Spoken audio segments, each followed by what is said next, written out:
Hello folks, this is Haewon Chun and I will lecture about English literature.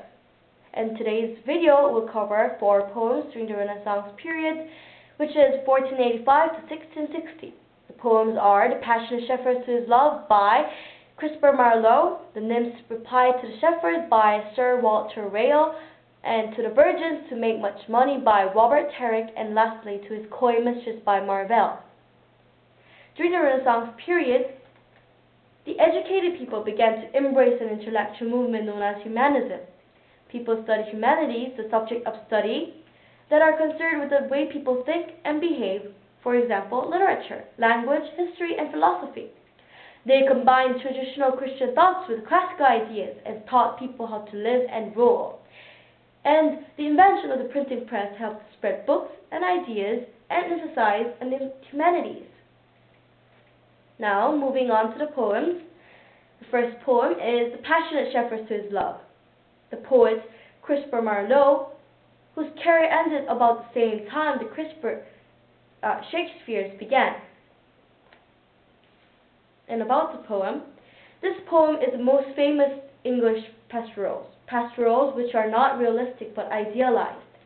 Pastoral poems are set in an idealized countryside inhabited by handsome shepherds and beautiful nymphs, all living in harmony with nature.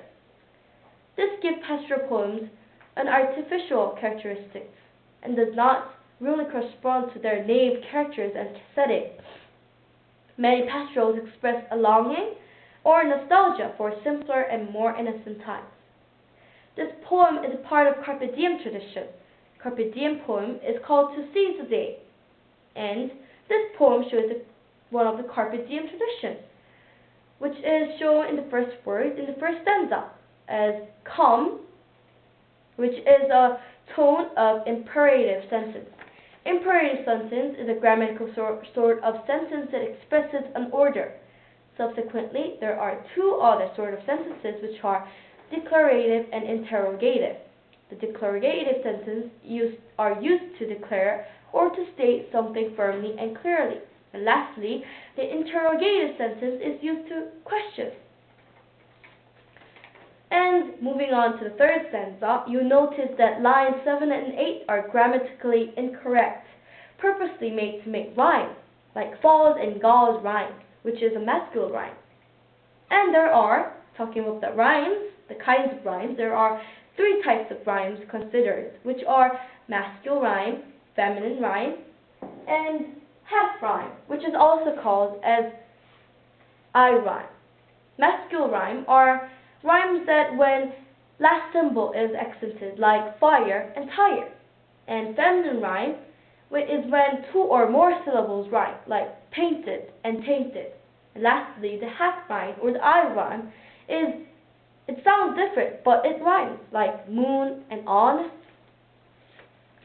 So, about the poem again, back to the poem. If you have the poem, and if you have read the poem, you'll see that the life of the shepherd in this poem seems to be very idealistic, with gold, luxuries, and no problems or worries. Normally, the shepherd has much time and does not work, and is rich and always at summer, and spends their time, according to the last stanza, watching shepherds swains sing. In reality, however, it is not always in a good weather, watches wolves, and he stays with the ships all day long. Okay, now moving on to the next poem, which is The Nymph's Reply to the Shepherd by Sir Walter Raleigh. Sir Walter Raleigh replied to Marlowe's Passionate Shepherd, which was best answer among any other. Sir Walter Raleigh was a handsome, powerful, and maybe arrogant, who did everything that man can do. He was, however, sentenced to death. And about the poem, in this poem, the speaker is identified as a nymph, which means young woman. Like her creator, she has a strong character, responding to the shepherd that what he says is not realistic. In the first stanza, the speaker says, especially the second line, that not every shepherd tells the truth, and she gives him realistic life that everything ages and decays, even more. One on the second stanza on line 5 and 6, the nymph says that, but things changes in a bad way, until at the end of the poem she promises to live with him until it never grows old and love lasts forever, which doesn't really happen. And lastly, the tone of the nymph's response is sarcastic, critical, cynical, and realistic.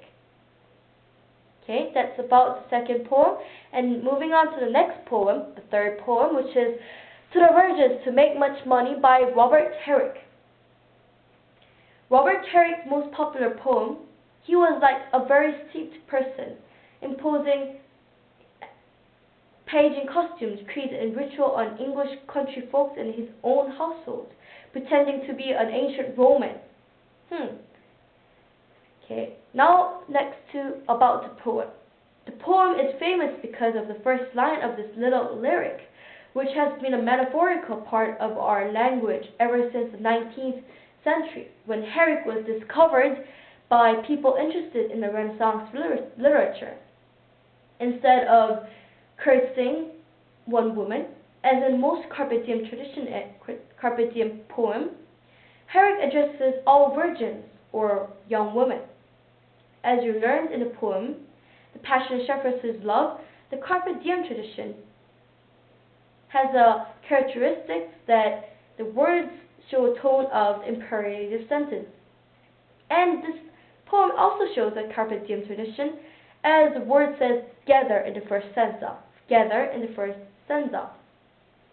And moving on to the second stanza. On the sixth line, the literary term of the higher he is getting is reference to allusion, which he in the sentence refers to Roman god Helios. By the sun, he moves from east to west, and his highest point will be at noon, inferring that time runs out for everything and everyone. The purpose of the poem is to do everything now, or you have no chance after everything ends, and do things as you want to, when you have the opportunity, by saying that to the nymphs to marry when you have the chance, because the time will run out. That's about the third poem. And lastly, to his Coy Messages by Marvell. The poem is the most famous invitation to love in English.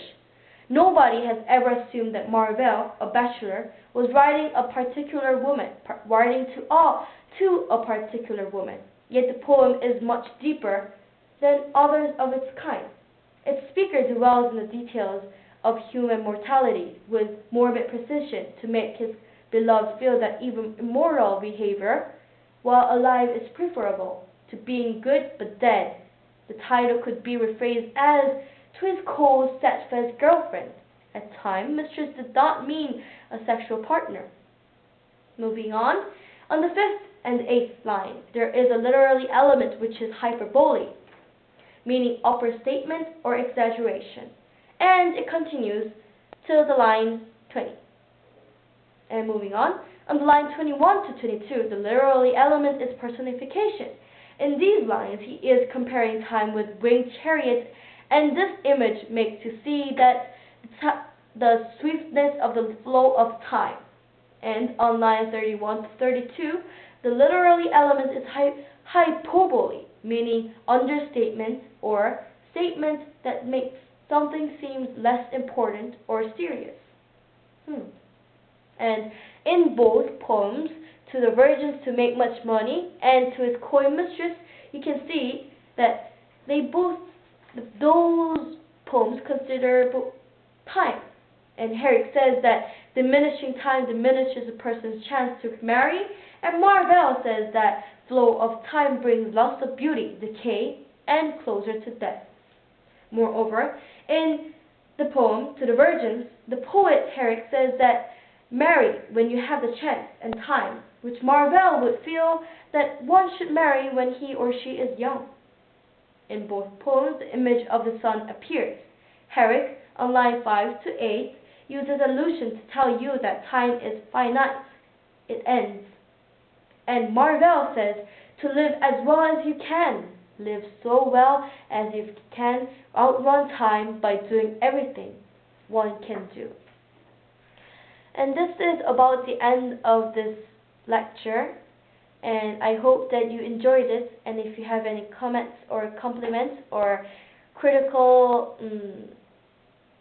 comments, you can email me at ladyclare@naver.com. It's spelled like LADYCLARE @NAVER.com.